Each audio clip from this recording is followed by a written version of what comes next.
how does a big company like PromoCell stay relevant? Irrelevant organizations don't make it very far. The catch here is AI doesn't work without humans. It's not just about creating content, but it's about creating content that has impact. What's your secret to staying competitive? Client comes first. You need to keep thinking 10 steps ahead. We don't think of ourselves as an external agency, but we think of ourselves as a marketing arm. What might be a vision today, that same vision might not be relevant 10 years down the line. Have a plan and then have an off-ramp. Hello everyone, my name is Wafa and welcome back to Rising Sharjah, where we shine a light on the trailblazers and the trendsetters of Sharjah's vibrant economic scene. Today we're delighted to have a pioneering force in the regional marketing landscape of Sharjah, which has been in business for more than 40 years. From humble beginnings to becoming a leader in integrated marketing solution, this company exemplifies innovation and dedication. And today, we're here with Vanessa, who is the co-owner at PromoCell, to delve into the evolution of this dynamic company and its impact globally. Welcome to Rising Sharjah, Vanessa. Thank you so much for having me, Wafa. It's a pleasure. So tell me, Vanessa, how did PromoCell begin? PromoCell was formed in 1984 by my in-laws. And it was started as an ATL agency. Some of the clients that we served back in the day were Japan Tobacco and Air India. When the company was formed, we began to rapidly evolve because it's very important to keep evolving, to stay relevant and to keep up with the market trends and to survive. My mother-in-law started a new idea where she said, okay, we'll also start doing in-store sales promoters and retail staff.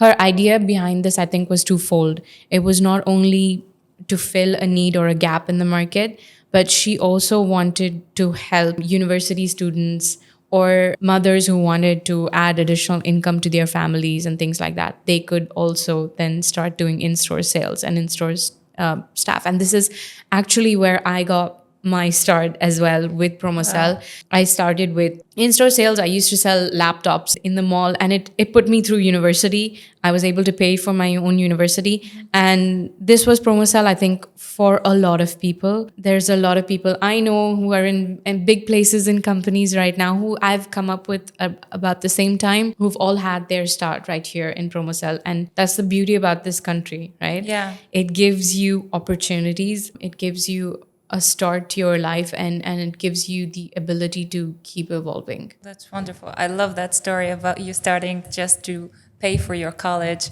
Yeah. And how did that journey evolve for you from paying for your college and going through college?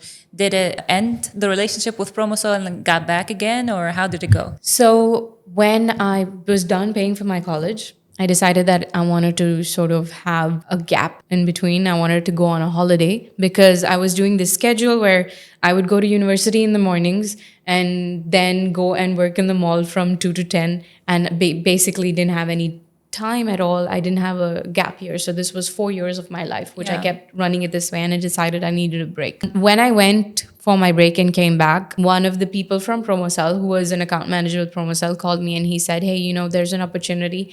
We're hiring, we're looking for an account executive. And since you have a background in marketing and this is what you wanted to do, would you like to come and interview for this position? And that's where it started. So I interviewed for the position for account manager at PromoCell. And since then, I've been growing. I started with executive, then went on to account manager, then went on to account director. So I've had steps in life. I've been with the company for 12 years now. It's been an incredible journey. It's been an incredible learning. That's amazing. You said you've stayed with the company for 12 years. That's a career.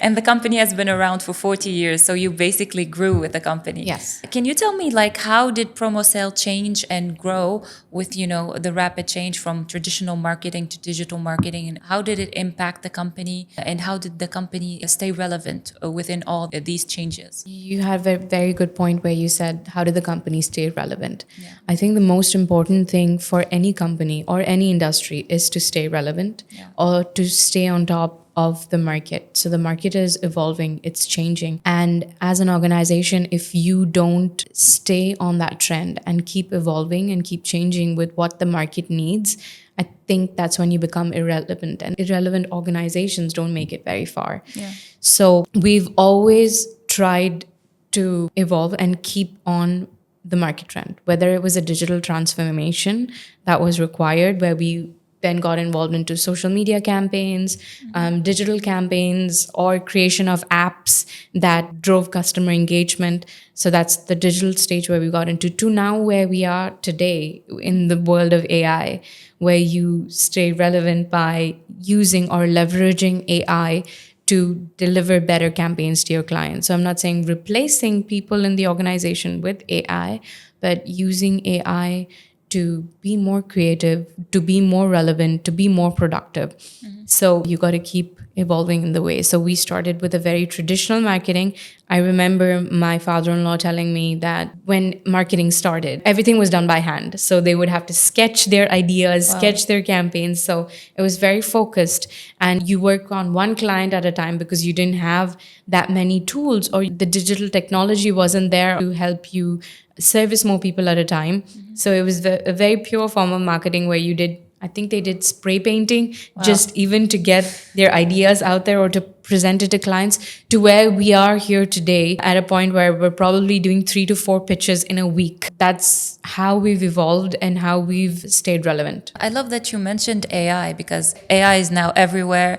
Nobody can work without AI or study or do anything creative nowadays without AI. It's everywhere. My question is, when it comes to AI, like, is it fully integrated in PromoCell? Have you decided to take like a mixture of like human AI, or just some products are purely AI or purely human? One thing I think I truly believe in, AI doesn't work without humans. Yeah.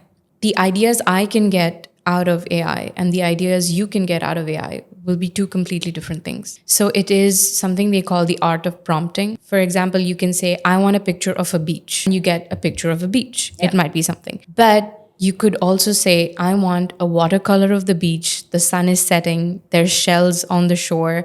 There's a mermaid coming out of the water. There are two completely different scenarios that you're forming. So I think right now, the most important thing is to find people to deliver the right prompts. So there's a new career path available right now. It's called prompt engineer. So that's what people are studying as well. So AI will never replace humans. AI is just to augment human capabilities. So to make it, to improve, to help you be more creative, to help you be more productive. So I love your point about AI. Nowadays, I can basically go in as a user and use AI to generate my own videos, my own images. I can make my own marketing campaign, especially with big companies such as Canva. They integrated AI into their system. You can basically make anything. How does a big company like PromoCell stay relevant when I myself can become my own marketing agency and create reels or videos basically from scratch in seconds? The catch here is to have content that matters or that catches people's eye. There's a lot of process that goes into it. First, you need to identify the problem, right? So what are you trying to market? What is your product that you need to market? How is your target market going to accept that product? How will they look at it? What is the strategy that you want to, and how you want to push it out there to people? So how you want to, say, for example, there is a plant, right? How are you going to market this plant to your target market? You want somebody to buy it. If you just put up a bunch of pictures of the plant on the internet, are you going to get the same kind of response? You don't know. But if you develop a need for that plant and create a buzz that, oh, I require this plant, I really need this plant in my life, for example, right? Yeah. So it's about creating a strategy. It's not just about creating content, but it's about creating content that has impact. So agencies like PromoCell, like ourselves, we fully study the product, we fully study the market, and then we develop a content strategy, and we create, using AI as well, we create content that is going to go viral or that's going to make an impact on your consumers, right? Yeah. And in any company, like I mentioned, AI cannot replace the need for humans. It's our job to make AI give you the best campaigns possible. You might not be able to get the same results out of AI that we can. So that's where we stay relevant. Yeah. Right? And at the same time, if you're running a business, you can't be the accountant, you can't be the marketing manager, you can't be the salesperson. Like, it's not a one-man show. You need several arms to help you be more successful. Yeah. And that's where a marketing agency is also important, because It takes away that stress and helps you develop a better plan to reach your market. I love it. Strategy and expert vision is always needed. Yes. Vanessa, moving on, I would love to ask you about how was it for you, the experience of becoming a second generation entrepreneur at PromoCell, along with your husband, of course, after taking over the leadership role in PromoCell from your in-laws? So it's been challenging and a daunting process because we have such a big legacy to live up to. Yeah. Our core values and our foundation is pretty strong. And what we needed to do is take that and amplify it and take it into the next and pass it over to the next generation if it needs to, right? Yeah. So when you're taking over such a big legacy, you don't want to let them down. You want to keep it going. They've kept it running for so many years. And now it's up to us to keep it growing and to keep it running while also staying true to our roots. So we are a family owned and operated business.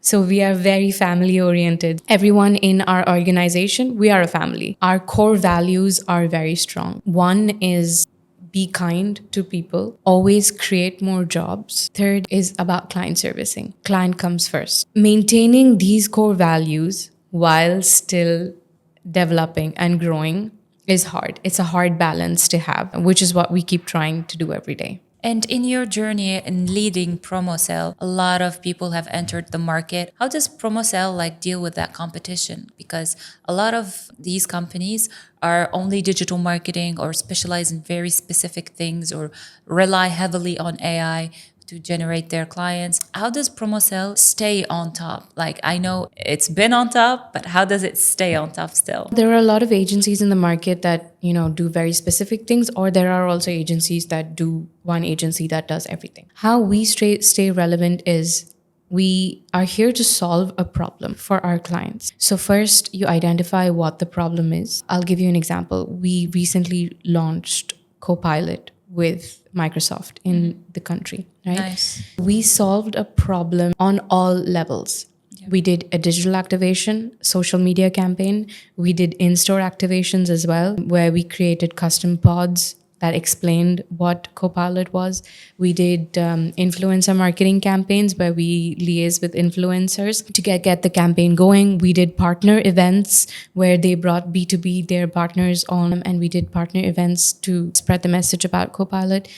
So what we did here is we reached multiple levels, but the message remains the same. So when you have one agency doing your campaign who truly understands the core of it, you're spreading the same message across the board, whether it's in the events that you do, whether it's digitally or whether it is in store, you have one message. And that's very important because when your consumer looks at it, it stays in their mind because they are receiving the same information on all levels. And this is what's very important. But when you work with multiple agencies, one for digital, one for your in-store, and one for different, there are times where you are putting out different messages. And the final message that's going to your client is a bit clouded. For example, you're doing a campaign at different levels. The client is saying, be relevant, be relevant. So whether it's in-store, they're saying be relevant. Whether it's an influencer campaign, the influencer saying be relevant. Or if it's a digital online campaign, it's saying be relevant. So somehow in the back of your consumer's mind, they remember that be relevant. Yeah. This is what it means. That way we have stayed relevant by being a company that reaches consumers on multiple levels and is putting out the same message. We have stayed relevant. Earlier, Vanessa, in our conversations, you mentioned that PromoCell is an 8-figure company, which means you make more than $10 million. That is amazing. What's your secret to staying competitive? The secret to staying competitive, I think, would be to keep evolving. You need to stay on track. You need to keep thinking 10 steps ahead all the time. So if you say, yes, this year I've grown by 15% and that is amazing and I've done a great job. No, I think our strategy is, all right, this year I grew by 15%, but how am I going to grow to 30% in 2024? So our strategy is always thinking 10 steps ahead. We want to keep growing the business. We've stayed competitive by not only keeping our business within the region, we're also spreading. So we've recently opened our branches in Riyadh, in KSA, and in Istanbul in Turkey. while also serving 11 other countries, including all of the GCC countries. We think of ourselves as a global agency, which is think global, act local. We want to create campaigns that create an impact whilst also staying relevant with the cultural norms and what each country needs. So if we're running a campaign in KSA, we will think of a strategy, what is culturally appropriate in KSA. And we'll also develop a campaign that also works in UAE, which is culturally relevant here, or in Turkey, that's culturally relevant in Turkey. Yeah.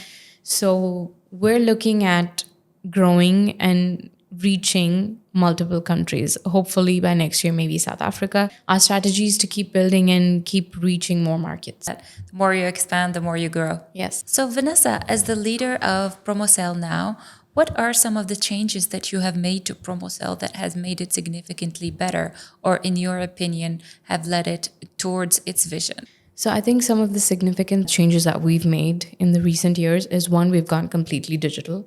So if you think about it, a 40-year-old agency, when a lot of the practices were pen and paper, a lot of the practices were still storing files, box files, and things like that. So one of the most significant things we did was go digital. We moved everything to a cloud-based system, whether it be finance or operations or any of it, we moved everything digital. Another thing that we did was we added more services to our portfolio or to what we offer our clients, including digital creative services, including social media, etc. We've also added in-store branding and in-store operations to our list. By adding more services, we've opened up new lines of revenue for the company. That's amazing. I love that. Can you mention some of these streams of revenue that you talked about? Like, what are the services that you provided exactly? One of our main services is activations. So we do marketing activations for our clients, whether it be product launches or samplings or getting your product noticed or putting your product on the map. Another very unique service that we provide to our clients is marketing operation desks, which is basically within PromoCell, you will have your very own marketing services. So you will come to PromoCell with, I need XYZ creative or I need XYZ artwork to be done. And our marketing team, which works solely for you, they're only your marketing team, will then come up with the creative and provide that service to you. It's like an outsourced marketing team. So instead of having a full-fledged in-house creative team, we provide our clients the service of an outsourced marketing team, which we call it marketing desk. So do you have any clients that are like of a bigger scale that say, listen, I don't want to deal with any of this marketing stuff. I don't know anything about it. I just know about my product and I want PromoCell to take over that. Have you had like these long-term loyalty-based relationship that have been fruitful for you? Yes. Right now we work with Microsoft, who does outsource most of its marketing responsibilities with us, especially on the retail level. We do a lot of retail marketing campaigns. So we work very closely with the marketing manager. We work very closely with their team. So we work as one team with them to develop strategies, to build campaigns, to develop more executions in the store. So we don't think of ourselves as an external agency, but we think of ourselves as an arm, as a marketing arm for them, to work closely with them to bring their strategies to life. I love that. So Vanessa, as we mentioned earlier, PromoCell is a 40-year-old company. So starting a business back then, 40 years ago in Sharjah, is very different from starting a business right now in Sharjah. Can you speak about the differences that you've noticed and probably the advantages that young entrepreneurs that are watching us right now could take advantage of? One of the main things is now you can be 100% owned for an entity. Yeah. Back when PromoCell was started in the 80s, that was not an option. You needed to have a local sponsor who owned 51% shares of the company.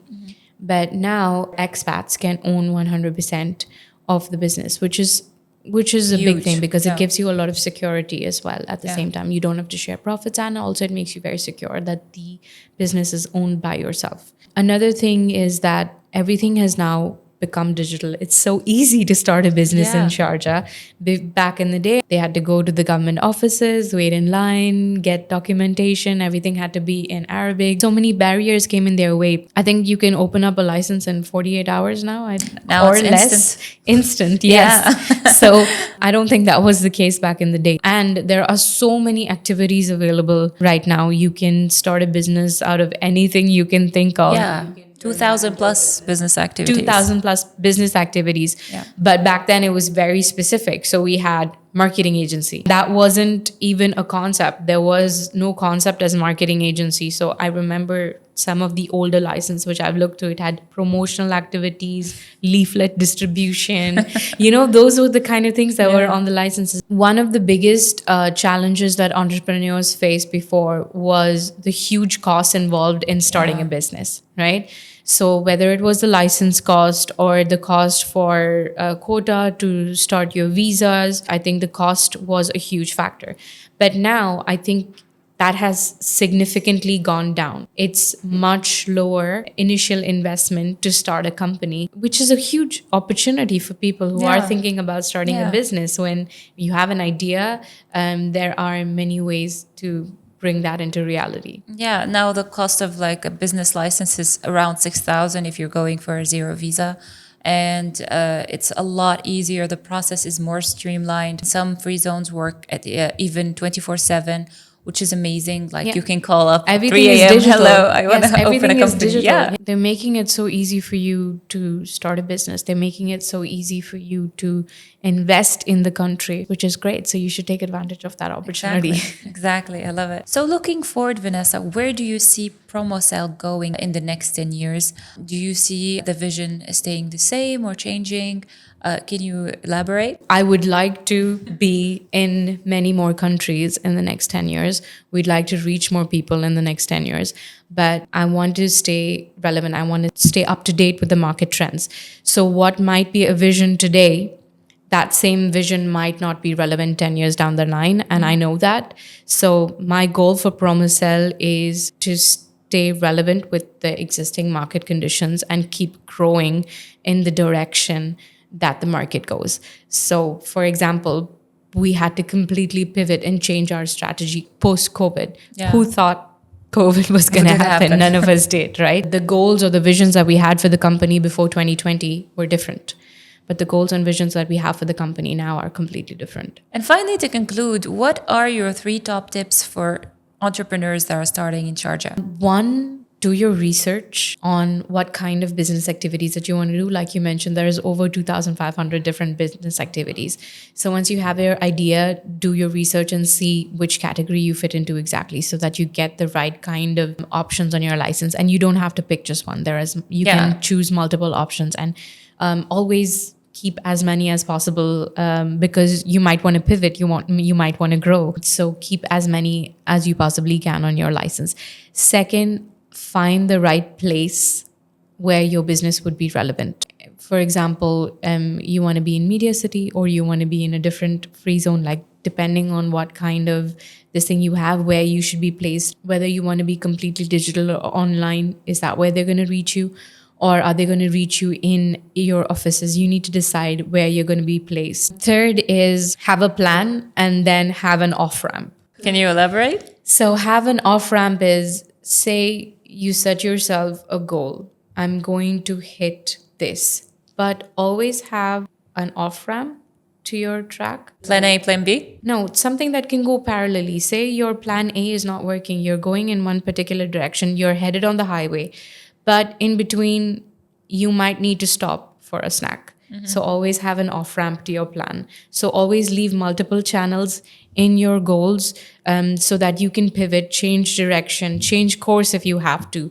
Because if you have one plan and only one plan, the chances are you're going to fail. You have one product or you have multiple products and multiple services, which are where you're heading it, but keep your strategy ever evolving. Thank you, Vanessa, for joining us. It was definitely insightful. I loved that as a big company, an 8-figure 40-year-old company based in Sharjah. You have achieved such big success. I loved your insights. I'm definitely sure that a lot of entrepreneurs would take it as a motivation for them to launch their own business here in Sharjah.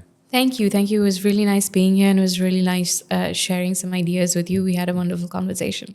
To our listeners, thank you for tuning in to Rising Sharjah. Don't forget to subscribe and stay tuned for more stories of innovation and entrepreneurial success from Sharjah. Until next time, keep rising with us.